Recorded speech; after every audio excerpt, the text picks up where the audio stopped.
All right, I'm going to go ahead and get started. So we have plenty of time for questions and a chance to speak with these great panelists. So welcome everyone to tonight's panel entitled Gatekeeper Insights, Tips for Landing a Job or Internship. We're very excited for everyone to be here. This is hosted by the Southeastern Economics Collaborative, or SEEC, recently rebranded. We'll be using a lot of acronyms and that's just a Fed thing, or maybe it's a corporate world thing, I'm not sure, but either way, we love our acronyms. So the Southeastern Economics Collaborative was developed in conjunction with the National Association for Business Economics, or NABE, and the Atlanta Economics Club in order to address the lack of diversity in the field of economics. And our goal is to increase visibility in this field for those who may not have considered it in the past, and to show how an economics degree of any level can prepare students for a successful career. So I'll note that for students looking to receive extra credit, please make sure you fill out the attendance survey, which we'll post later on towards the end of the event. And then we'll also be sharing a response survey to gather feedback from you. And lastly, before I turn it over to Phil, I just want to plug the AEC's Economics Scholarship, which we award to one outstanding student each year in either undergrad or graduate, pursuing either an undergraduate or graduate economics degree. So I'm going to post the link to that in the chat, and please feel free to apply for that as well. So without further ado, I will turn it over to Dr. Philip Benson, who will be our moderator this evening.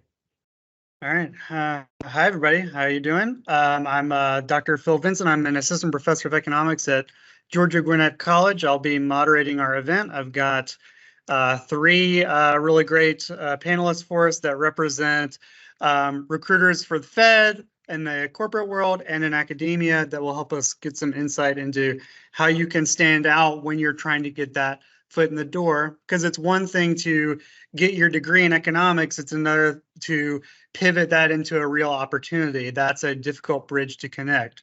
So I want to allow the panelists to introduce themselves. So could we start with Dr. Yu and go from there? Hi, yes, I am Dr. Yu. My full name is Asilia Urmanbetova. I'm teaching at the School of Economics at Georgia Tech. I have been doing a lot of advising, and I do recruit students for our TA-ships at the undergraduate and graduate level. I think my main contribution here will be speaking to some of the things and strategies that you would need to think about when you're looking at your employability and the skills to get employed and to network long term. So the faculty and your professors have the ability to tell you how you need to write a recommendation, or how you need to request, write an email for a recommendation. How do you want to devise your communication strategies and things like this? And I'm more than happy to speak to my experience. I've placed a lot of students in different places and helped them along the way.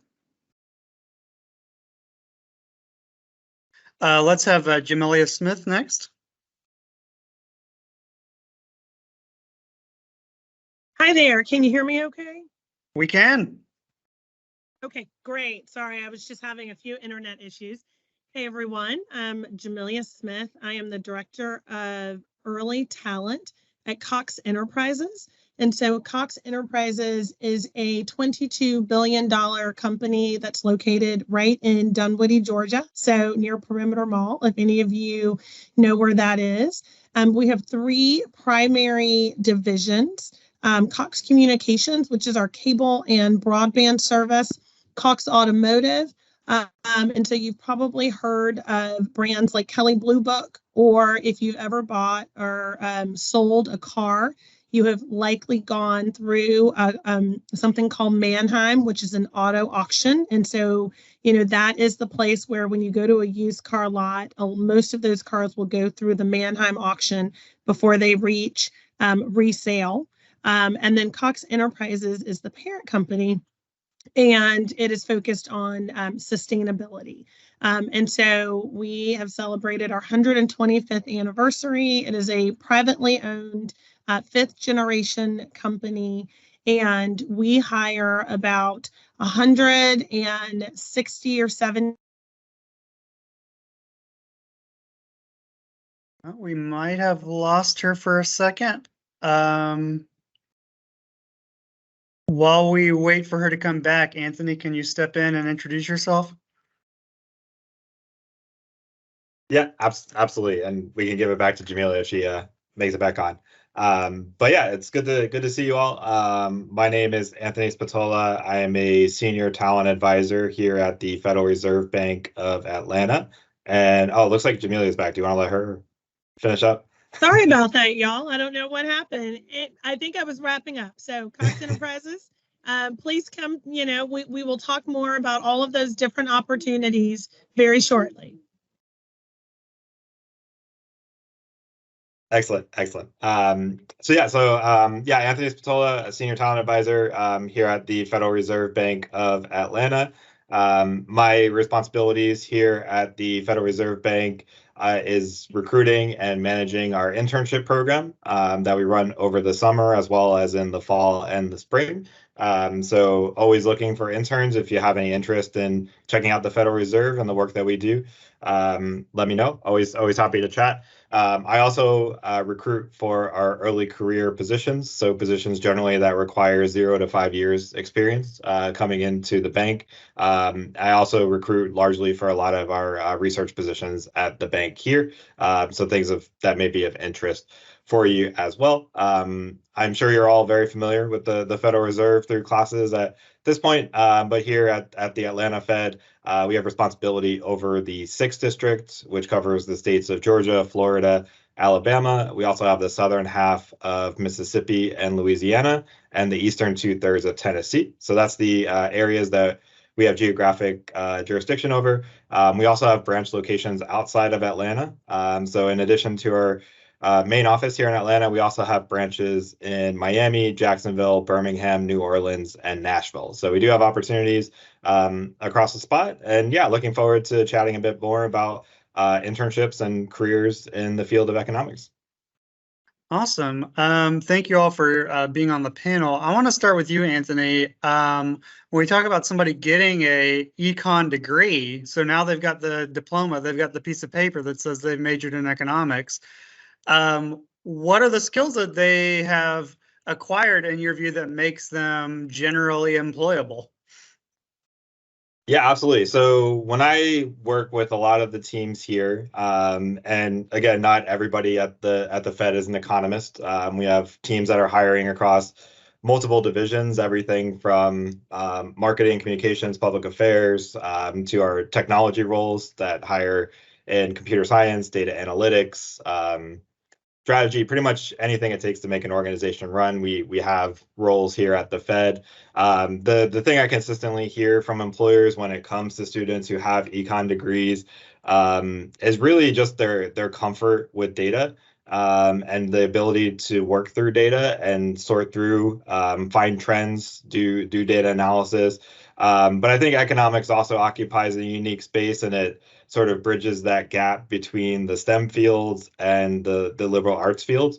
So not only do econ majors really have that comfort with data and particularly large data sets and are able to do that data analysis, but are also able to articulate that, put that into writing, communicate that effectively to folks that might not particularly understand that. So I've seen that as a standout skill that a lot of our employers, and even those not really too familiar or even doing economics work, pull that out as a skill that they love to see from economic students. So I think, on your resumes, the more you can showcase that and show projects and classes and internships that you've been able to work in those data sets and bridge that gap, I think will definitely go a long way. But I would say that's the number one takeaway that I've had from our managers here at the Fed. Jamelia, speaking of resumes, what are you looking for? What stands out when you're looking for who are you going to give a real chance to? Yeah, absolutely. It's a great question. And so much of what Anthony says really resonates with me and with the roles that we typically hire for across all of our Cox companies. So I mentioned we have about 100, anywhere between 150 and 180 internships per year. And about half of those are technical internships. So we're talking data scientist, we're talking software engineering. And so, while those degrees or while those internship and full-time opportunities do tend to be more on the technical side, what we're looking for at Cox are resumes of folks who can certainly display those technical skills and that technical savvy, and that have taken the classes and have maybe had previous internships and opportunities to share and show that they have the practical skills. But we also want students who are good and strong communicators. We also want students who have a wide variety of interest. And so what we look for when we're doing that is, yes, I love the fact that you've got SQL and you understand Tableau and you've, used Workday, or not Workday, but Smartsheets or Monday.com. All of those are fantastic.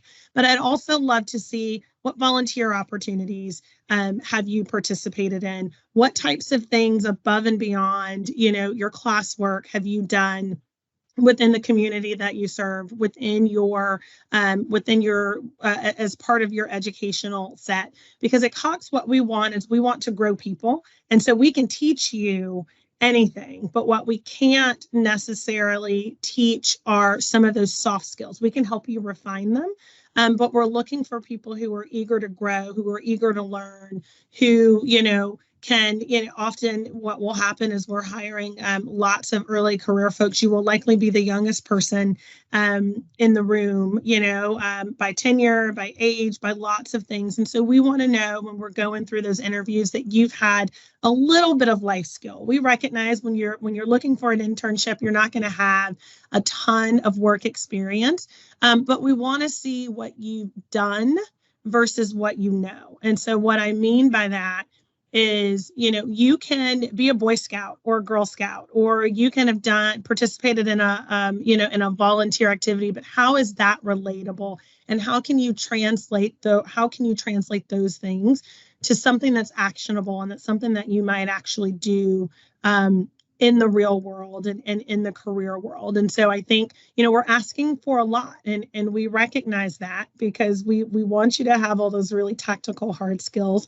but we want you to be able to sell yourself. We want to be able to know that we can put you, in a room and in some, maybe, difficult situations, and you've got a comfort level. And granted, we'll teach you a lot of that.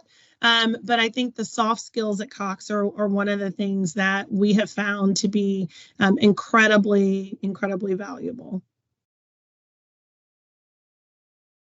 So it sounds like what we want is for people to really cultivate some skills above and beyond just getting the degree. And I was wondering, Dr. Yu, and your advising, so some students just don't know how to put themselves out there to grow in that way. What's the first step they can take in order to develop these soft skills and stand out?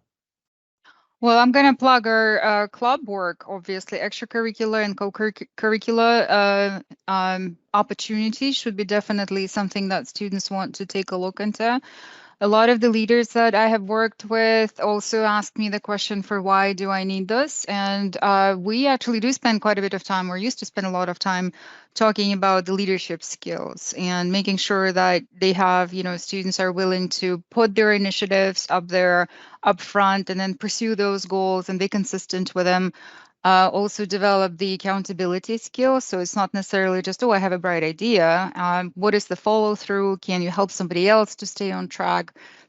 So the team leadership, basically, or team skills, team building skills, as well as the leadership, are some of the skills that are really, really important. Hold on 1 second.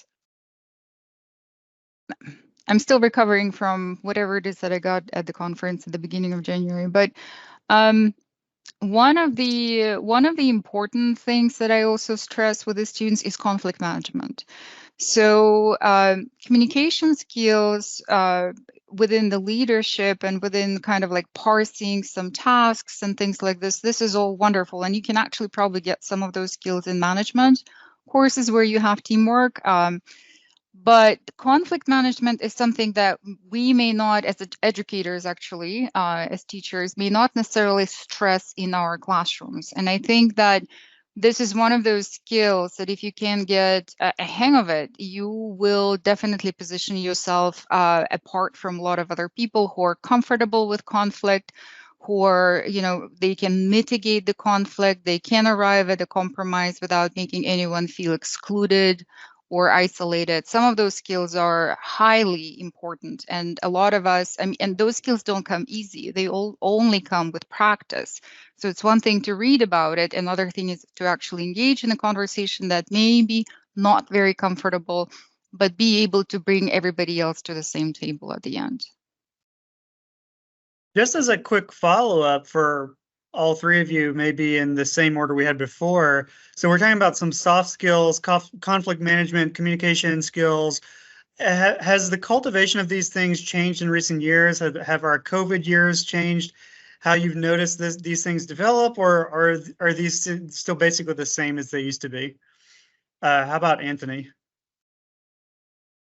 Yeah, I think there's definitely some change for sure. I will say, just from what I'm seeing, I think there's kind of a reversion back to the norm from what we've seen pre-pandemic. There was definitely, I think, a point during the pandemic that when you looked at resumes or talked with students, that the skills over Zoom or WebEx or whatever it might have been were definitely more prominent on the resume. And I think those are still skills that students should showcase, especially most workplaces, including us at the Fed, are in a hybrid environment, and we still need to have those skills to be able to do that. But no, and I will say, even during the pandemic, once we started coming back a little bit more in person as well, I was comforted to see a lot of students were really hungry to actually be in the office and connect with people around the office and develop those relationships, network, seek mentors, be in the building and have camaraderie with fellow interns and fellow employees as they were going through. So I would say it definitely shifted a little bit, but it's sort of trending back more towards the pre-pandemic resume review and skill selection on that front. And I guess just the skill of networking and building relationships just needs to change now, since, we're doing this thing virtually. We're not in a room. We can't have students come up. Well, I'm in a room with students right now, but y'all don't have a room of students that can come up and connect with you afterwards, unfortunately. So how should they change that strategy in that kind of virtual climate? Jameli, do you have any thoughts on that? I do.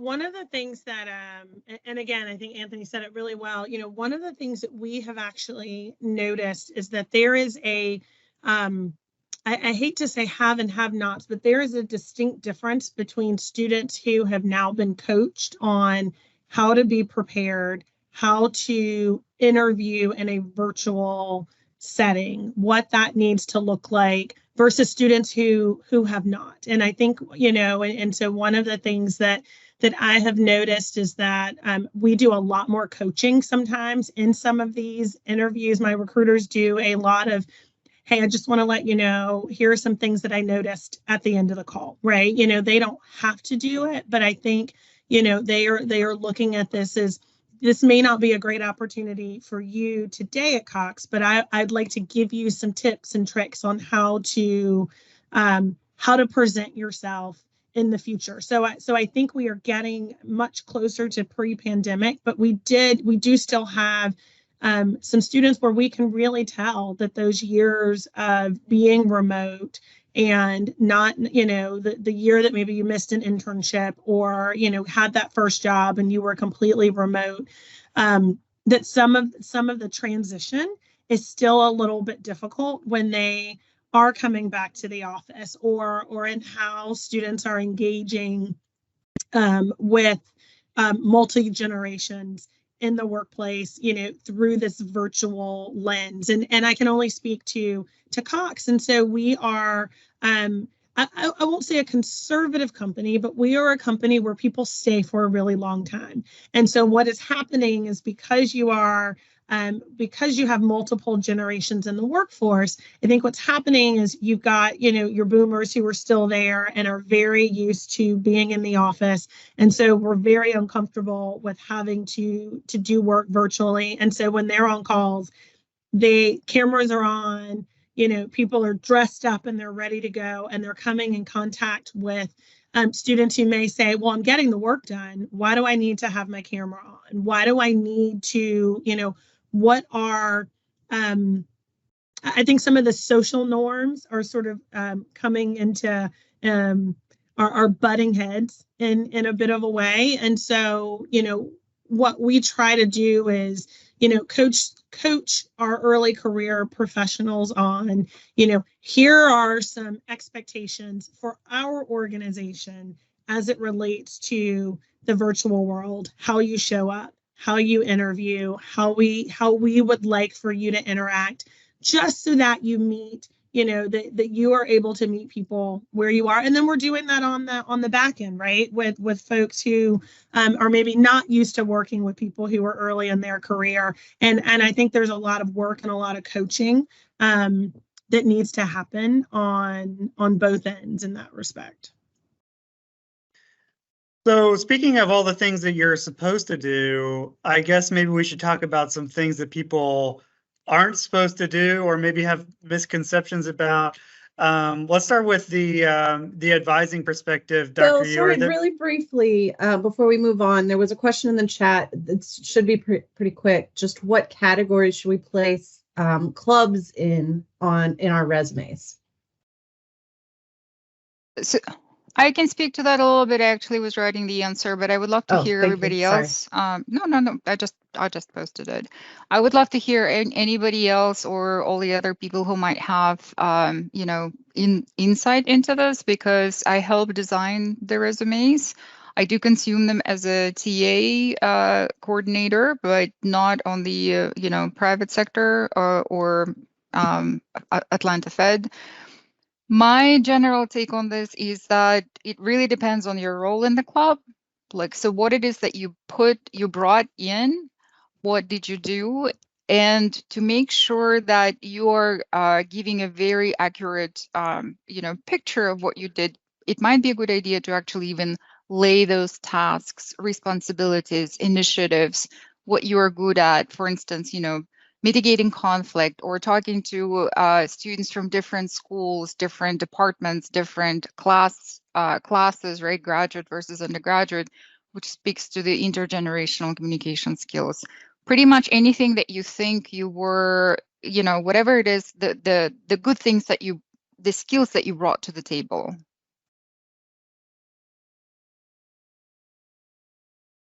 Completely agree. What I say is, if you were president or treasurer or had a large role that is a leadership role, then that should be really prominent on your resume, and it should sit under that leadership space. But, I sometimes chuckle when it's like member of XXXX, right? And then you look at it and I was like, well, it's 1,000 person, it's 1,000 person club, or, it's something that you come in and you write your name on. And so I think that sometimes students have been told that, everything needs to go on there. And it really just needs to be the things that you can speak to, because if you put it on the resume, you should be ready to answer a question about it. And I think that, a lot of students can get stumped when it's like, well, tell me what you did, or tell me about that event, or how you supported that initiative. And then, someone in the talent space can quickly know, how big a role you played in that based on those responses. But put it high, if you did something, put it there next to the work experience, because at the volume at which we are going through resumes, my recruiters are very rarely going to go all the way down to the bottom of the resume. It's got to be something that really makes, we want you to stand out in sort of the first third or the first half. You've got to show whatever that is that's really important right there.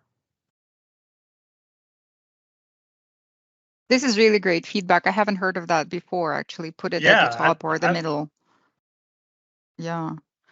Phil, can I actually speak to some of the question that you had about COVID and how advising and kind of like all of that stuff changed?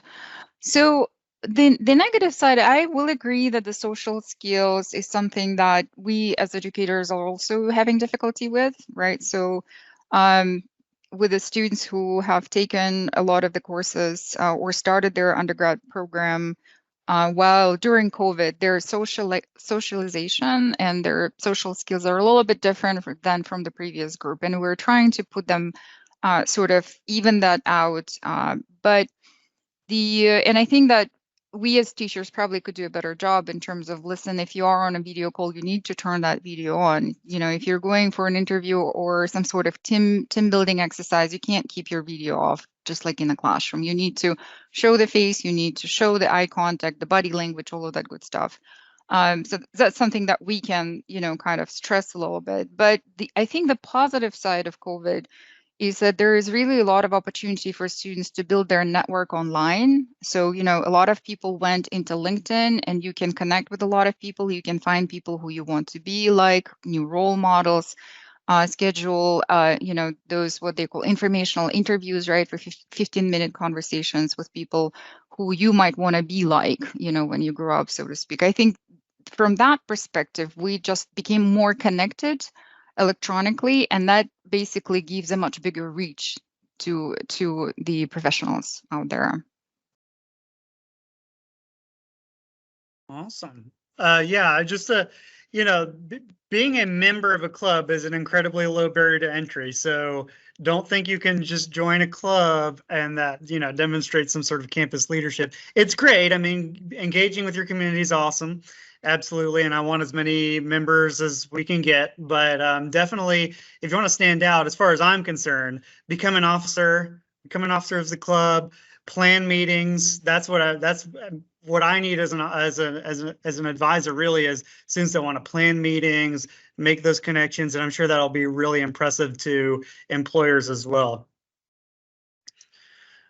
So I'm wondering, just to build off of that, are there any big misconceptions people have about making the transition from undergrad to building a career? Any consistent mistakes people make, or just misconceptions that they have?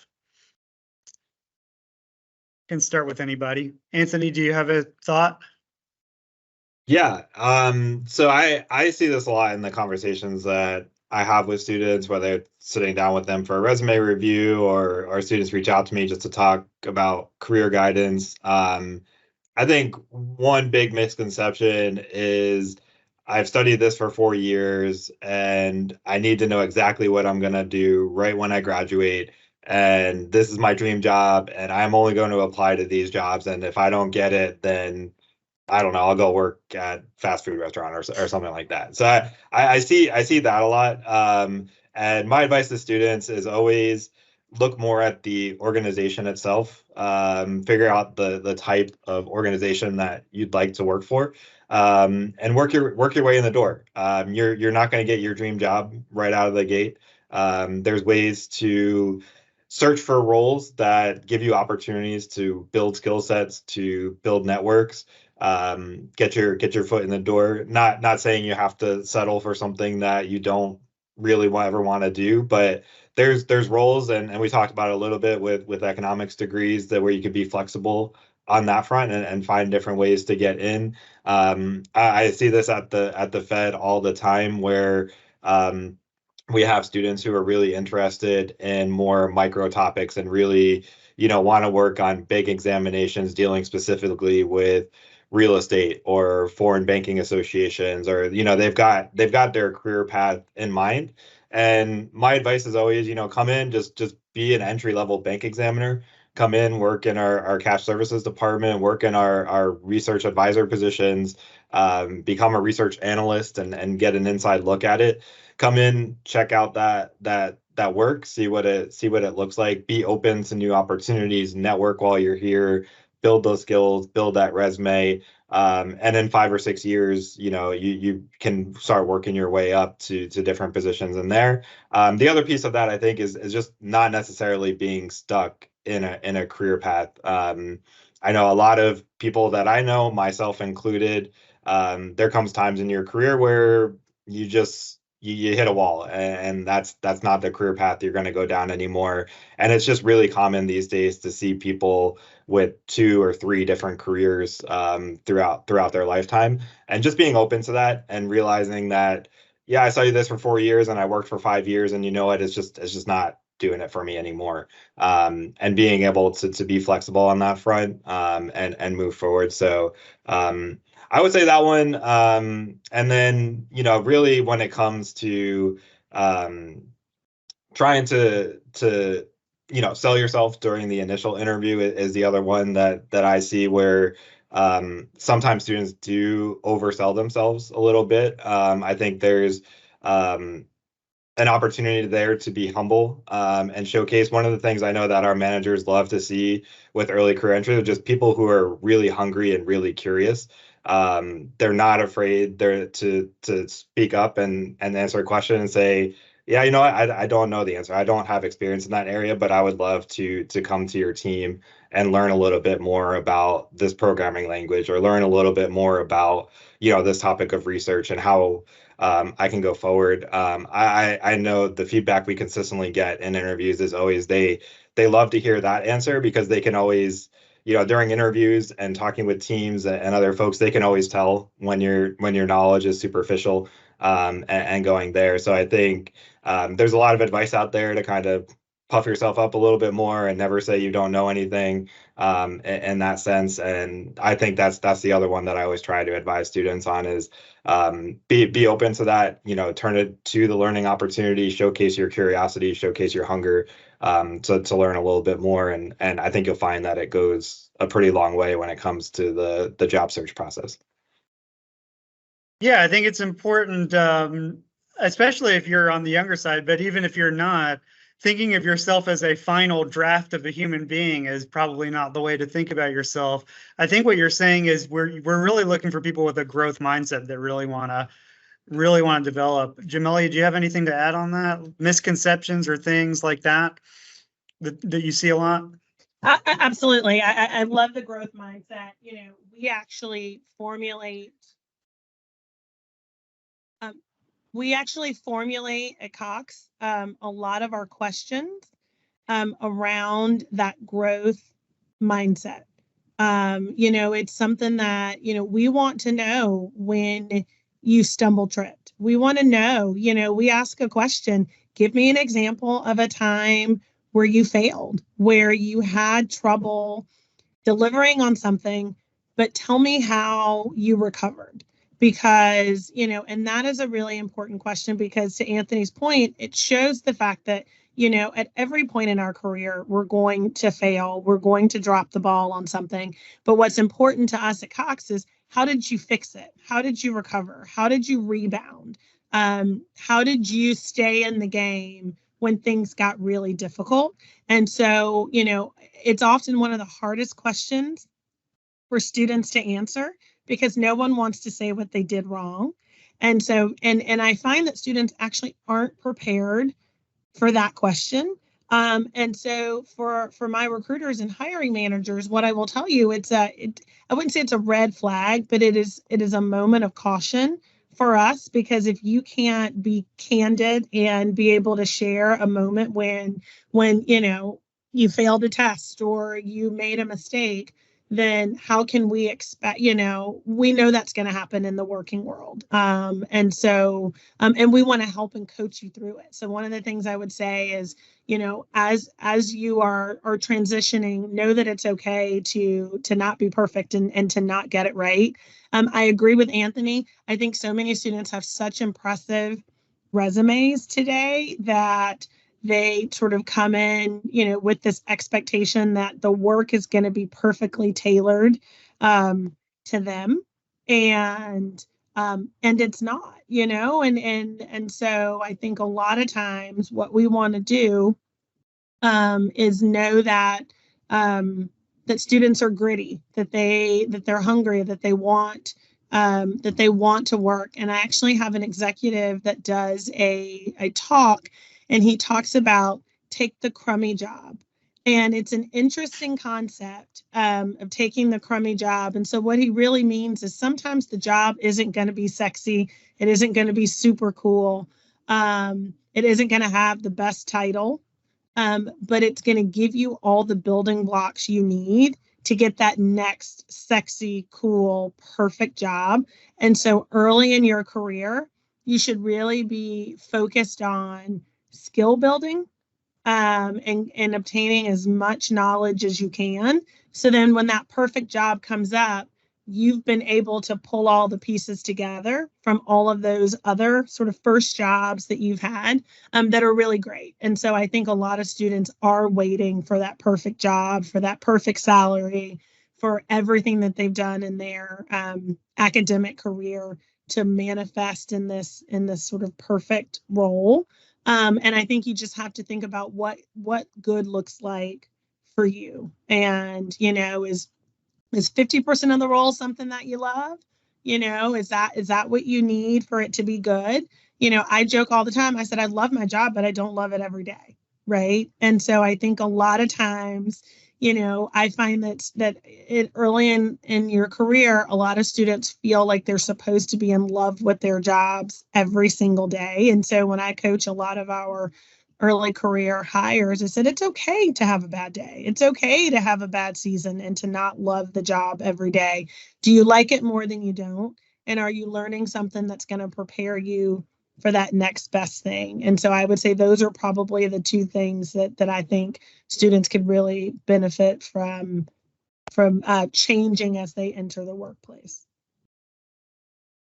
I would like to add to that. I completely second. I agree with everything that's been said. I do want to encourage our students to think about all the tests they've taken and you didn't do as well as you did or you expected, but then you improved. And what it is that you did to make the next test better, easier, more manageable, whether it was test anxiety management, time management, your own work management, how you studied, what you did. All of those are learning experiences, and you actually have a plethora. You have a lot of things to lean on when you think about how did they manage, a challenge, or what happened when I failed a test? Did I talk to somebody? Did I ask for help? Was I open to learning something new, something different about myself, right? So you actually do have a lot of those things already, at your disposal. All you have to do is kind of think about them. How do you tell somebody else, this is what I faced. This was very difficult for me, but I, was able to talk to my advisor. I was able to talk to my teacher. I turned to the TAs. I turned to my classmates. All of that will be a massive plus because, okay, you're not scared to look for help. You're looking at different resources. You are very resourceful. You're able to do that metacognition to analyze where you are, where you want to be. And I think that all of that is also important. I completely agree that the first job is almost never perfect, maybe even the second and the third for some of us.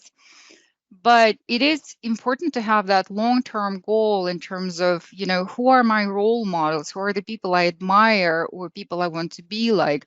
Look at their journey and somehow figure out how what it is that you're doing today will benefit for you in those 5, 10, 20 years from today. And so if you have that perspective in your mind, then it's a little bit easier to put up with some of the stuff that you may not like necessarily, right? Some of the lessons are hard lessons. And it's hard not to take them personally. But if you know for why you're doing it, why is it important for you, where you want to go with that, that then changes the perspective. And it's a little bit easier to handle it. My very quick take on, just to capstone everything you all have said, is that growth lies behind struggle. If you're not struggling a little bit here and there, then you're probably not growing. So take those difficult classes and take on those difficult challenges. Because that's how you grow. That's how you demonstrate that you've grown. The next question I have is a two-parter.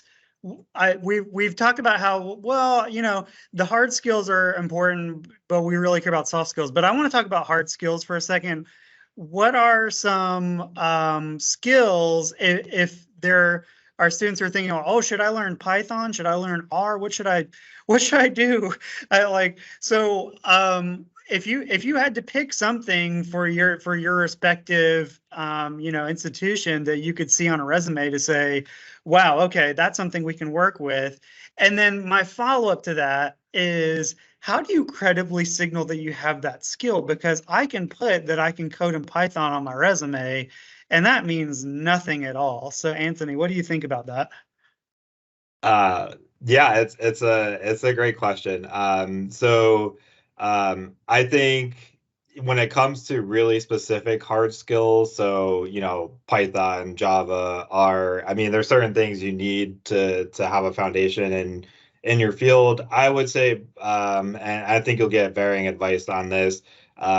I wouldn't go for those specifically unless it's something that actually interests you. If you're really interested in learning HTML and you want to work on, back-end web development, and that's something that's interesting for you, you have a little interest in, making video games or something on the side, then I say that's great. When it comes to career, I would always advocate for a skill that has longevity. So I'm thinking of things like project management. And there's specific ways you can showcase that, right? You can go for a PMP certificate and you can showcase that. And that's a tangible piece of paper. It's something you can put on your resume.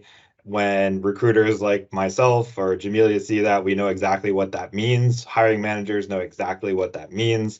And it's a very transferable skills to any industry, to anything that goes across there. So that's what comes to mind for me is looking at things that will cross industries, will last you your entire career, and looking at that. And again, not to say if you have personal interests in taking a Coursera or Google course on a programming language, or learning a particular research area, I think that's great, and you should absolutely go for it. And it can be helpful for you.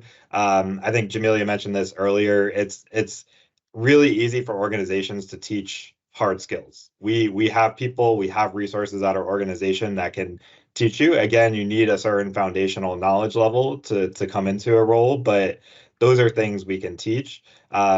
Things like a PMP certificate, I can't teach that. We're probably not, as an organization, going to pay for you to go get that. That's something you can do on your own to, and there's cheaper and quicker alternatives too for different areas there. But I think that's a good example and one that comes top of mind when it comes to this area. Jamelia, do you have anything to add?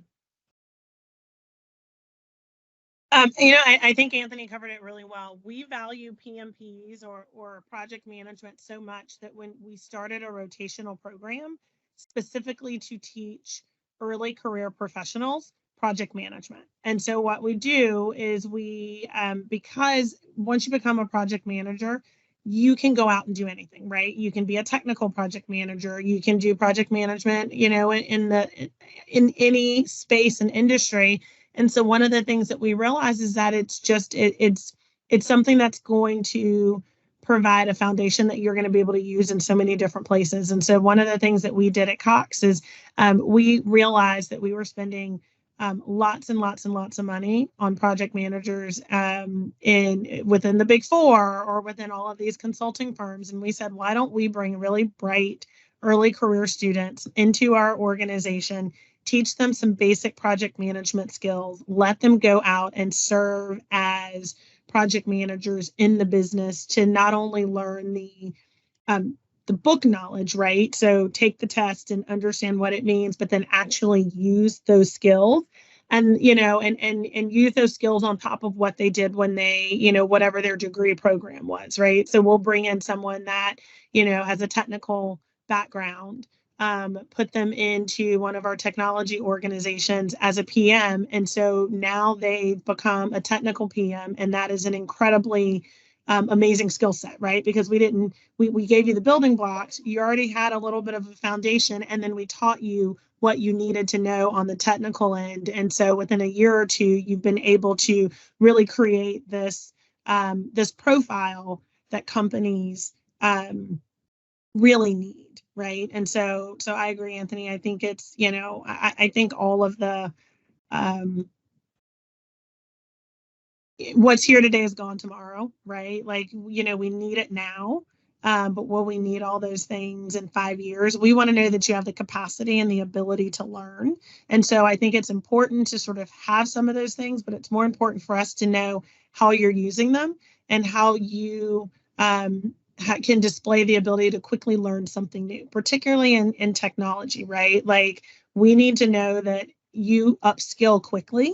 But I will say, how do we know whether or not you know the skills we need? We do a lot of assessments. And so I agree. If you put that on your resume, if you're applying for a job, most of our technical roles are going to have some form of assessment as a part of that interview process. So, we typically don't take your word for it, or the hiring managers know what questions to ask to make sure that they are getting, the answers that would be indicative of you do know how to program, you have used this language, or will ask for, documents or data to really verify that. While I'm thinking about it, could we get the attendance survey link posted in the chat so that people can make sure that they can sign up for that? And for those who are in my classroom now, I'm going to put that up here. It's going to be a QR code. I see a question in the chat asking about the difference between a long form CV resume versus short form. I'm gathering from both of you that short is better, right? When we're talking about the positions, these internships and entry level positions. Jamelia, is that right? It is.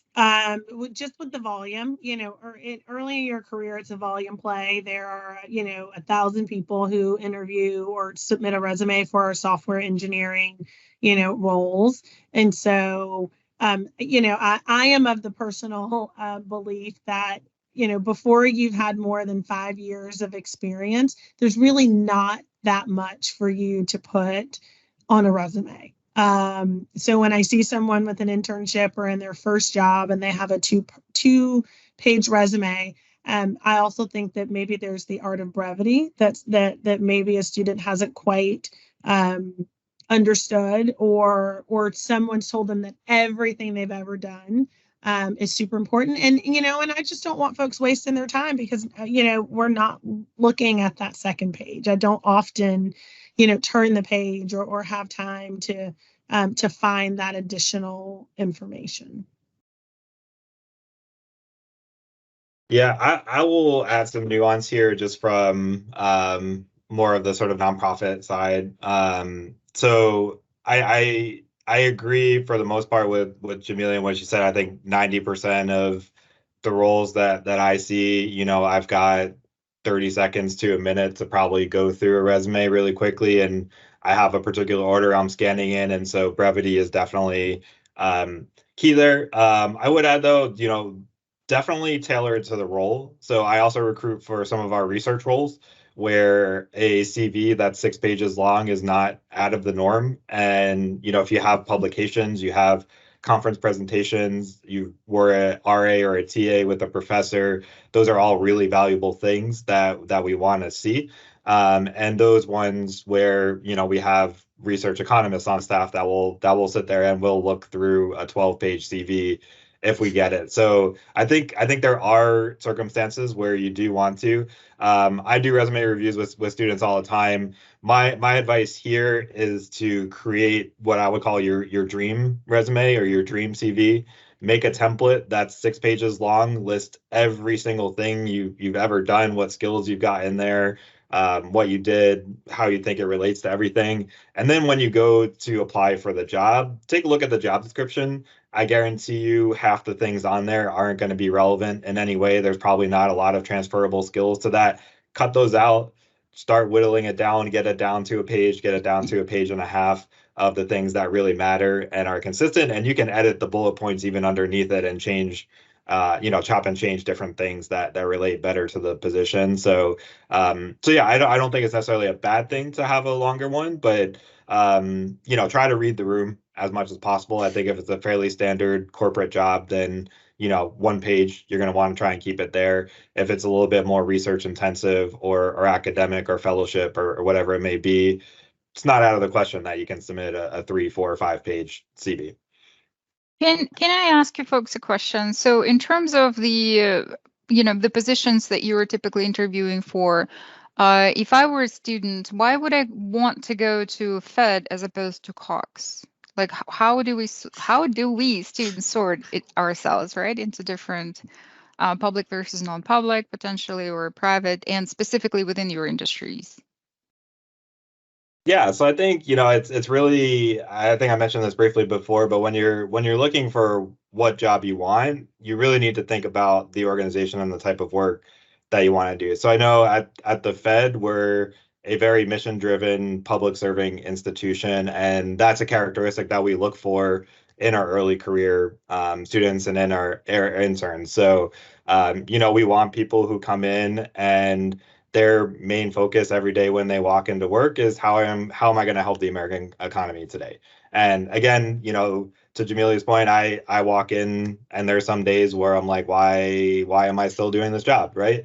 But there's things like that keep me going because, you know I'm not voting on the FOMC. I'm not doing monetary policy or payment systems, but you know, I'm here, I'm helping support that work, and that kind of keeps you going and going through. And so I think each organization has a different purpose and a different mission in that. And it's really important to align yourself to that and say, you know, at the end of the day, on my worst day possible here, and I really, really want to just close my laptop and walk away and never come back, what's going to keep me coming back? And try and figure out what that is for you, and then find what organization really matches that. That's a great answer. Thank you. Anthony, you said that so well. You know, what's your why? And and we do something. We said hashtag life at Cox. You know, make your mark. And so when we think about Cox, I think Cox is very similar to the Fed in the fact that we are very mission driven. Our people are our most important asset. And so if you are on our website, if you have connected with anyone within the organization, it is a family. It is a place where, you know, I mentioned that people have very long careers. But because we have very long careers, if you know, that may mean that you may not move up as quickly in the organization as you would perhaps somewhere else. And so I agree with Anthony that a lot of times I think it's just understanding what's important to you fundamentally. You know, is it money? Is it, you know, is it time to be able to spend with your family? Is it that you want to, you know, be able to travel? So what are those things? And then think about the companies, the careers, and, you know, and talk to people, right? About, you know, what that looks like, or what a day in the life of someone at that particular organization is. And so one of the things we say at Cox is, you know, we will give you a career. Like you know, it's more than just a job. It is a career.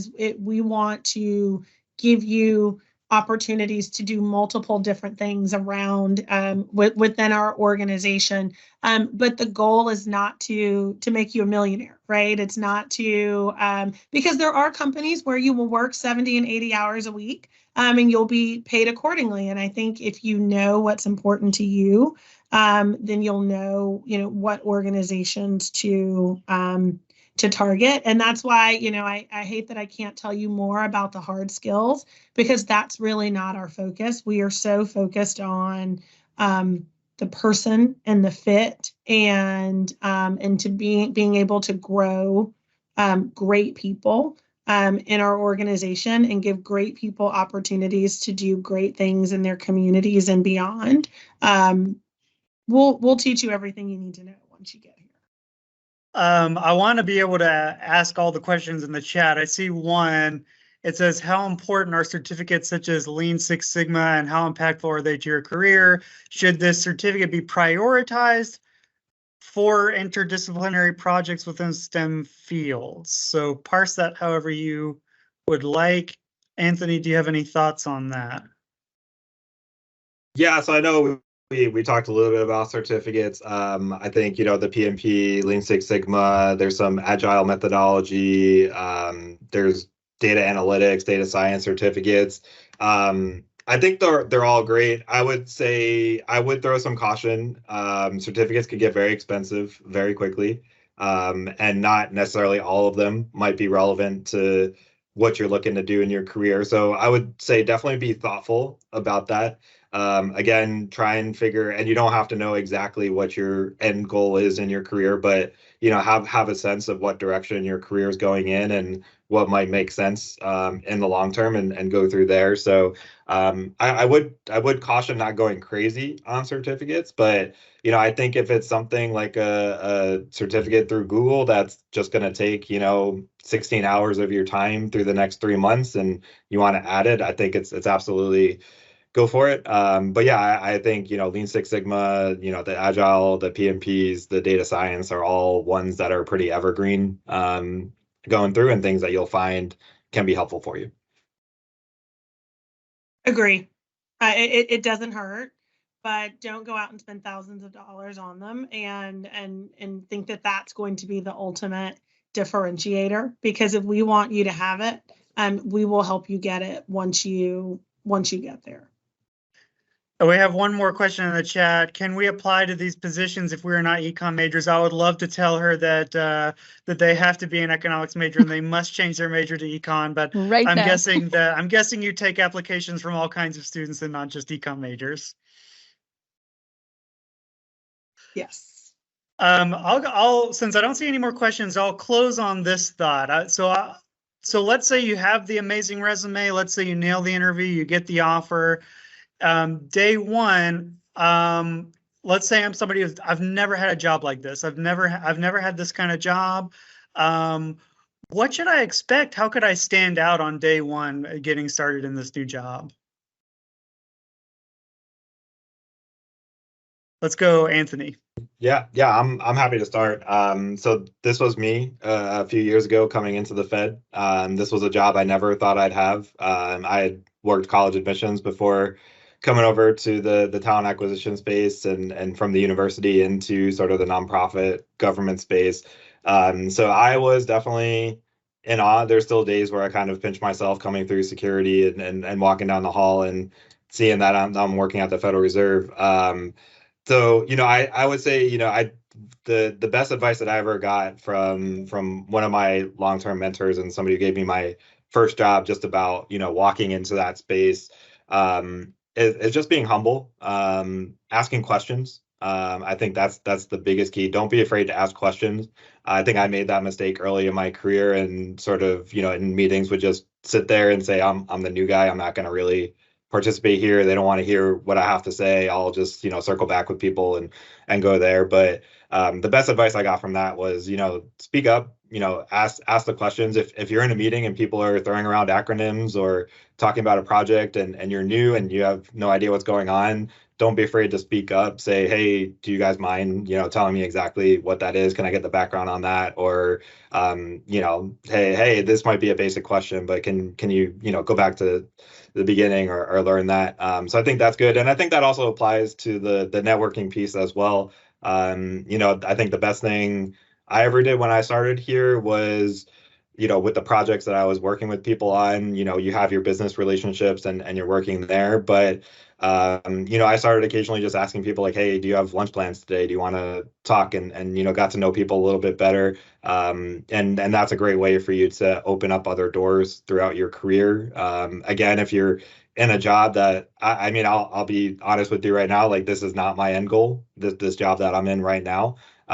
So, I want to have those connections. I want to know people. Again, I am in a role right now where I am building skill sets and building networks that will help me get to a job that I think might be my end goal in a few years. So I think, and I'm 15 years into my career. Like this is things that you're going to be going throughout your career. So I think really just being open to asking those questions, making yourself a little vulnerable, being humble about the things that you know and that you don't know, and really kind of building your networks that way. Jamelia? I think it's really well said. I think you were hired. Remember, you were hired for a reason.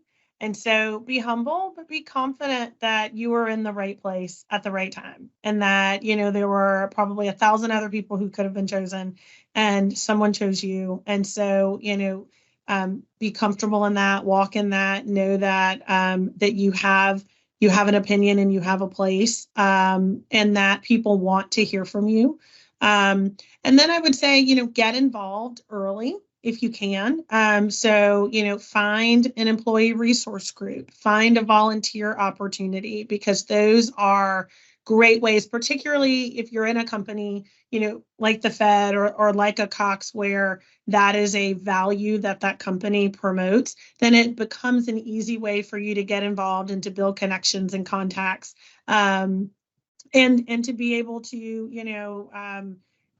hone in skills that maybe aren't directly related to your job, but will help you along the way. And then I would say, as quickly as you can, most companies have programs where you can get a mentor. And so connect with someone who, and we have lots of, and the great thing is there are lots of folks who were in the seats that you all were in just a few years ago.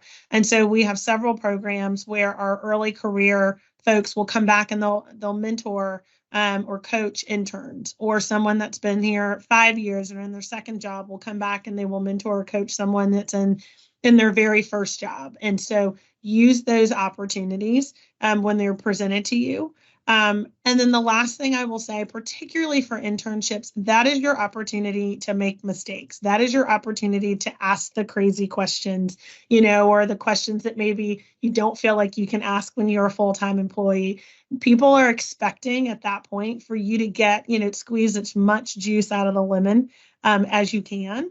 And so make sure that you're not hiding when you have those internships or first time jobs, that you want to be visible, you want to be seen, you want to make the mistakes early, because that's why we are all here, right? Because we want to see you all be successful in the future. So, take this early piece of your career and do as much with it as you can, because you won't always be in those positions. Right. And that you will be asked to learn and to assimilate or acclimate to the role much more quickly.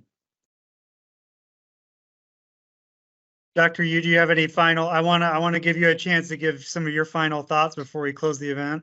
Sure. Yeah, pretty much the same thing. The students who stand out to me when I work with teams of TAs are people who are not afraid to ask questions and even annoy me with their questions. So I know those are the people who will work very hard to deliver. It is exactly what it is that I want, right? So it's like, what do you exactly want? Can you repeat it one more time? Did I hear you correctly?